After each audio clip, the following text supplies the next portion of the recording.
Hello friends, welcome to global online Kannada. ಈ ಒಂದು ವಿಡಿಯೋದಲ್ಲಿ ನಾವು Karnataka SET 2026 paper 1 teaching and research aptitude ಕುರಿತು ಇಂಟರ್ನ್ಯಾಷನಲ್ ಸೋಲಾರ್ ಅಲಯನ್ಸ್ ಮೇಲೆ ಡಿಸ್ಕಷನ್ ಅನ್ನ ಮಾಡ್ತಾ ಇದೀವಿ. ಏಕೆಂದ್ರೆ ಈ ಒಂದು ಟಾಪಿಕ್ ನ ಮೇಲೆ ಕಳೆದ ಬಾರಿ ಪ್ರಶ್ನೆಯನ್ನ ಬಂದಿತ್ತು. ಸೊ ಅದೇ ರೀತಿಯಾಗಿ ಯಾರೆಲ್ಲ ವಿದ್ಯಾರ್ಥಿಗಳು ಕೆಸೆಟ್ 2026 ಗೆ ಪ್ರಿಪೇರ್ ಮಾಡ್ತಾ ಇದ್ದಾರೆ, ಗ್ಲೋಬಲ್ ಆನ್ಲೈನ್ ಕನ್ನಡ ವತಿಯಿಂದ ಪೇಪರ್ 1 ಗಾಗಿ ಹೊಸ ಬ್ಯಾಚ್ ಅನ್ನು ಆರಂಭ ಮಾಡಿದ್ದೀವಿ. ಈ ಒಂದು ಬ್ಯಾಚ್ ನಲ್ಲಿ ಕಂಪ್ಲೀಟ್ ಥಿಯರಿ ಲೆಕ್ಚರ್ಸ್ ಅನ್ನ ನೀಡ್ತಾ ಇದ್ದೀವಿ, ಸಾಕಷ್ಟು MCQ ಲೆಕ್ಚರ್ಸ್ ಗಳನ್ನ ಕೊಡ್ತಾ ಇದ್ದೀವಿ, 50 ಮಾಕ್ ಟೆಸ್ಟ್ ಗಳನ್ನ ನೀಡ್ತಾ ಇದ್ದೀವಿ, ನೋಟ್ಸ್ ಅನ್ನ ಕೊಡ್ತಾ ಇದ್ದೀವಿ, 5000+ MCQ PDF ಅನ್ನ ನೀಡ್ತೀವಿ, ಎಲ್ಲ ಪ್ರೀವಿಯಸ್ ಇಯರ್ ಕ್ವಶನ್ ಪೇಪರ್ಸ್ ಗಳನ್ನ ಸಾಲ್ವ್ ಮಾಡ್ತೀವಿ, ಕೆಲವು ಮಾಡೆಲ್ ಕ್ವಶನ್ ಪೇಪರ್ಸ್ ಗಳನ್ನ ಕೂಡ ಕೊಡ್ತಾ ಇದೀವಿ.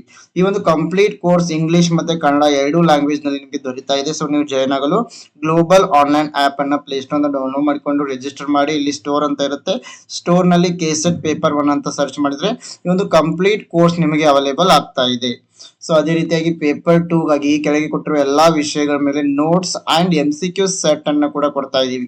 ಇದಕ್ಕೂ ಕೂಡ ನೀವು ಜಾಯ್ನ್ ಆಗಲು ಈ ನಂಬರ್ಸ್ಗೆ ವಾಟ್ಸ್ಆಪ್ ಮೆಸೇಜ್ ಅನ್ನ ಮಾಡಿ ಜಾಯ್ನ್ ಆಗಬಹುದು.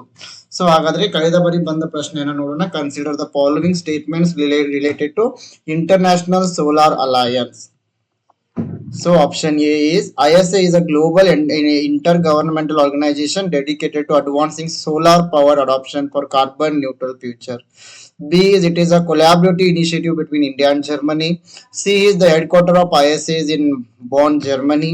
All the SAARC countries are the members of ISA also. Which of the following statements are correct? Option 1 all of them. Option 2 A, B and D only. Option 3 A and B only. Option 4 A only. ಅಂತಾರಾಷ್ಟ್ರೀಯ ಸೌರ ಒಕ್ಕೂಟ ISA ಗೆ ಸಂಬಂಧಿಸಿದ ಈ ಕೆಳಗಿನ ಹೇಳಿಕೆಗಳನ್ನ ಪರಿಗಣಿಸಿ. Option A, ISA ಇದು ಜಾಗತಿಕ ಅಂತರ್ ಸರ್ಕಾರಿ ಸಂಸ್ಥೆಯಾಗಿದ್ದು ಇಂಗಾಲ ತಟಸ್ಥ ಭವಿಷ್ಯಕ್ಕಾಗಿ ಸೌರಶಕ್ತಿ ಅಳವಡಿಕೆಯನ್ನು ಉತ್ತೇಜಿಸಲು ಸಮರ್ಪಿಸಲಾಗಿದೆ. ಬಿ, ಇದು ಭಾರತ ಮತ್ತು ಜರ್ಮನಿಗಳ ಮಧ್ಯದ ಸಹಯೋಗದ ಉಪಕ್ರಮವಾಗಿದೆ. ಸಿ, ISA ಕೇಂದ್ರ ಕಚೇರಿ ಜರ್ಮನಿಯ ಬಾಂಡ್ ನಲ್ಲಿದೆ. ಡಿ, ಎಲ್ಲಾ ಸಾರ್ಕ್ ರಾಷ್ಟ್ರಗಳು ISA ಸದಸ್ಯ ರಾಷ್ಟ್ರಗಳಾಗಿವೆ. ಈ ಮೇಲಿನ ಹೇಳಿಕೆಗಳಲ್ಲಿ ಯಾವುದು ಸರಿಯಾಗಿದೆ ಅಂತ. ಮೇಲಿನ ಎಲ್ಲವೂ A, B ಮತ್ತು D ಮಾತ್ರ, A ಮತ್ತು B ಮಾತ್ರ, A ಮಾತ್ರ. So 4 options are given here. So after this small class you will come to know the answer. So ನೀವೆಲ್ಲರೂ ಕೂಡ ಆನ್ಸರ್ ಅನ್ನ ಕಮೆಂಟ್ ಮಾಡಬೇಕು. So the International Solar Alliance ISA ಅಂತ ಕರಿತೀವಿ. It is a global intergovernmental organization established to promote the widespread adoption of solar energy. So ಈ ಒಂದು ISA ನ ಯಾವುದಕ್ಕಾಗಿ establish ಮಾಡಲಾಗಿದೆ ಅಂದ್ರೆ in order to adapt the solar energy ಅಂತ, ಸೌರಶಕ್ತಿಯನ್ನು ಉಪಯೋಗ ಮಾಡುವ ಸಲುವಾಗಿ ಸೊ ಇದನ್ನ ಅಡಾಪ್ಟ್ ಮಾಡಲಾಗಿದೆ. ಸೊ ISA ಒಂದು ಇಂಟರ್ ಗವರ್ನಮೆಂಟಲ್ ಆರ್ಗನೈಸೇಷನ್ ಆಗಿದೆ. Next, it aims to reduce the dependence on fossil fuels, address the challenges of climate change by encouraging the use of clean renewable energy sources, especially in developing countries. So ಇದರ ಮುಖ್ಯ ಗುರಿ ಏನಾಗಿರುತ್ತೆ ಅಂತಂದ್ರೆ ಮುಖ್ಯವಾಗಿ ಒಂದು ಅಭಿವೃದ್ಧಿಯನ್ನು ಹೊಂದ್ತಾ ಇರುವ ರಾಷ್ಟ್ರಗಳಲ್ಲಿ ಸೊ ಈ ಒಂದು ಫಾಸಿಲ್ ಫ್ಯೂಯಲ್ ಗಳ ಮೇಲೆ ಒಂದು ಡಿಪೆಂಡೆನ್ಸ್ ಅನ್ನ ಕಡಿಮೆ ಮಾಡಬೇಕು ಮತ್ತೆ ರಿನ್ಯೂಯೇಬಲ್ ಎನರ್ಜಿ ಸೋರ್ಸಸ್ ಗಳನ್ನ ಹೆಚ್ಚಿಗೆ ಬಳಸಲು ಪ್ರೋತ್ಸಾಹವನ್ನ ನೀಡಬೇಕು. ಉದಾಹರಣೆಗೆ ಒಂದು ಸೌರಶಕ್ತಿ ಸೋಲಾರ್ ಎನರ್ಜಿ ಆಗಿರ್ಬೋದು, ವಿಂಡ್ ಎನರ್ಜಿ ಆಗಿರಬಹುದು. ಸೊ ಇದು ಎಸ್ಪೆಷಲಿ ಸೋಲಾರ್ ಎನರ್ಜಿ ಮೇಲೆ ತುಂಬಾ ಫೋಕಸ್ ಅನ್ನ ಮಾಡ್ತಾ ಇದೆ. The ISA it was launched in the year 2015 during the Paris Climate Conference 2015. It was a joint initiative between India and France. ಇದನ್ನ ನೆನಪಿಟ್ಕೋಬೇಕು. ಇದು 2015ರಲ್ಲಿ ಆರಂಭವಾಗುತ್ತೆ. ಯಾವಾಗ ಅಂತಂದ್ರೆ 2015ರಲ್ಲಿ ಫ್ರಾನ್ಸ್ ಕ್ಲೈಮೇಟ್ ಕಾನ್ಫರೆನ್ಸ್ ನಡೆಯುತ್ತೆ. ಆ ಒಂದು ಸಂದರ್ಭದಲ್ಲಿ ಇದು ಅನೌನ್ಸ್ ಆಗುತ್ತೆ, ಇದು ಸ್ಟಾರ್ಟ್ ಆಗುತ್ತೆ. ಸೊ ಇದು ಇಂಡಿಯಾ ಮತ್ತೆ ಫ್ರಾನ್ಸ್ ಎರಡರ ಒಂದು ಜಾಯಿಂಟ್ ಇನಿಷಿಯೇಟಿವ್ ನಿಂದ ಆರಂಭವಾಗಿದೆ. So the idea behind ISA was to bring together countries that receive abundant sunlight to collectively promote solar energy use and reduce energy poverty. So ಇದರ ಒಂದು ಮುಖ್ಯ ಉದ್ದೇಶ ಯಾವ ದೇಶದಲ್ಲಿ ಒಂದು ಸೌರಶಕ್ತಿಯ ಪ್ರಮಾಣ ತುಂಬಾ ಹೆಚ್ಚಾಗಿದೆ ಅಂತಹ ಒಂದು ಮೇನ್ಲಿ ಟ್ರಾಪಿಕಲ್ ಕಂಟ್ರೀಸ್ ಅಂತ ಒಂದು ಕಂಟ್ರೀಸ್ ಗಳಲ್ಲಿ ಒಂದು ಸೋಲಾರ್ ಎನರ್ಜಿಯನ್ನು ಹೆಚ್ಚಿಗೆ ಪ್ರಮೋಟ್ ಮಾಡುವುದು, ಉಪಯೋಗ ಮಾಡುವುದು ಇದರ ಉದ್ದೇಶ ಆಗಿದೆ. The head quarter of ISA is located in Gurugram. ಇದರ ಒಂದು ಹೆಡ್ ಕ್ವಾರ್ಟರ್ ಬಂದ್ಬಿಟ್ಟು ಗುರುಗ್ರಾಮ್ ನಲ್ಲಿದೆ.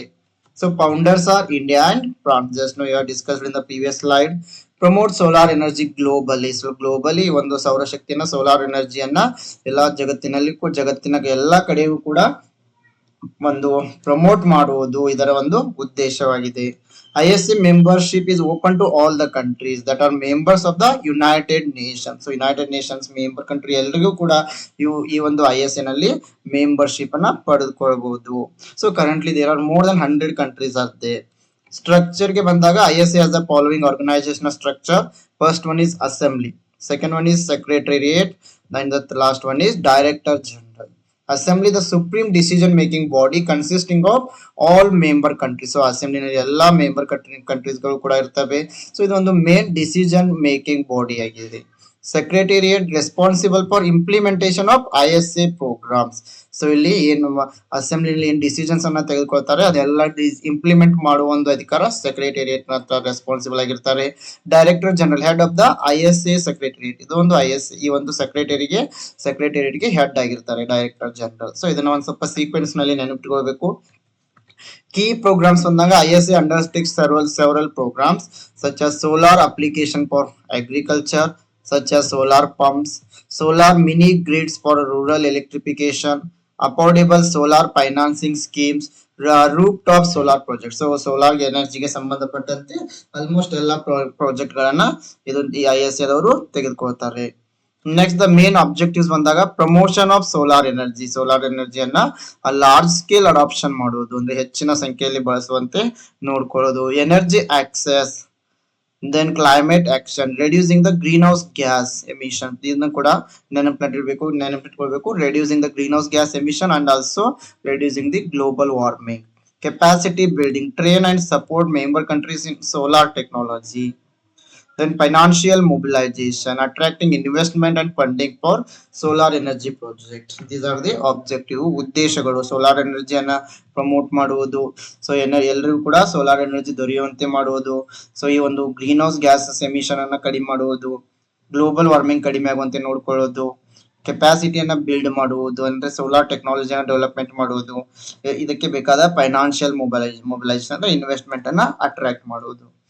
ನೆಕ್ಸ್ಟ್ ಇಂಪಾರ್ಟೆನ್ಸ್ ಬಂದಾಗ global cooperation brings countries together for A common environmental goals. ಒಂದು ಸೌರಶಕ್ತಿಯನ್ನ ಹೆಚ್ಚಿಗೆ ಬಳಕೆ ಮಾಡುವ ಉದ್ದೇಶವನ್ನ ಸಾಧಿಸಲು ಜಗತ್ತಿನ ಎಲ್ಲಾ ರಾಷ್ಟ್ರಗಳು ಒಂದಾಗುವಂತೆ ನೋಡಿಕೊಳ್ಳುವುದು. Sustainable development, support clean energy and economic growth. ಎರಡು ಕೂಡ ಈ ಒಂದು ಸಸ್ಟೈನೇಬಲ್ ಡೆವಲಪ್ಮೆಂಟ್ ನ ಗುರಿಗಳಾಗಿವೆ. ಎರಡನ್ನು ಕೂಡ ಪ್ರಮೋಟ್ ಮಾಡುವುದು. Energy security, reduce dependence on fossil fuels. Climate change mitigation.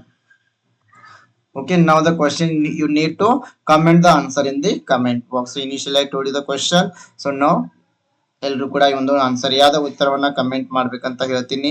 So ಈ ರೀತಿಯಾಗಿ ಇದು ಇವತ್ತಿನ ಒಂದು ನಮ್ಮ ಚರ್ಚೆ ಆಗಿದೆ. ಸೊ ಯಾರೆಲ್ಲ ವಿದ್ಯಾರ್ಥಿಗಳು KSET 2026 ಪ್ರಿಪೇರ್ ಮಾಡ್ತಿದ್ದೀರಾ, ನೀವು ನಮ್ಮ ಗ್ಲೋಬಲ್ ಆನ್ಲೈನ್ ಕನ್ನಡದಿಂದ ಆರಂಭವಾಗಿರೋ ಪೇಪರ್ 1 ಕೋರ್ಸ್ಗೆ ಜಾಯ್ನ್ ಆಗ್ಬೋದು. ಇಲ್ಲಿ complete theory lectures, MCQ lectures, 50 mock test, notes, 5000+ MCQs, PDF, PYQs, model question papers ಎಲ್ಲವನ್ನ ನೀಡ್ತಾ ಇದೀವಿ. ಸೊ ಈ ಒಂದು ಕೋರ್ಸ್ ಇಂಗ್ಲಿಷ್ ಮತ್ತೆ ಕನ್ನಡ ಎರಡರಲ್ಲಿ ನಿಮಗೆ ಸಿಗ್ತಾ ಇದೆ. ಜಾಯ್ನ್ ಆಗಲು ಗ್ಲೋಬಲ್ ಆನ್ಲೈನ್ ಆಪ್ ನಲ್ಲಿ ನೀವು ಜಾಯ್ನ್ ಆಗಬಹುದು. ಅದೇ ರೀತಿ ಪೇಪರ್ 2 ಆಗಿ ನೋಟ್ಸ್ ಅಂಡ್ MCQ ಸೆಟ್ ಅನ್ನ ಕೂಡ ಕೊಡ್ತಾ ಇದೀವಿ ಈ ಕೆಳಗಿನ ಎಲ್ಲಾ ವಿಷಯಗಳ ಮೇಲೆ. ಇದಕ್ಕೂ ಕೂಡ ನೀವು ಜಾಯ್ನ್ ಆಗಲು ಈ ನಂಬರ್ಸ್ಗೆ ವಾಟ್ಸ್ಆಪ್ ಮೆಸೇಜ್ ಅನ್ನ ಮಾಡಿ ಜಾಯ್ನ್ ಆಗಬಹುದು. Yes, I wish all the best to all. Thank you.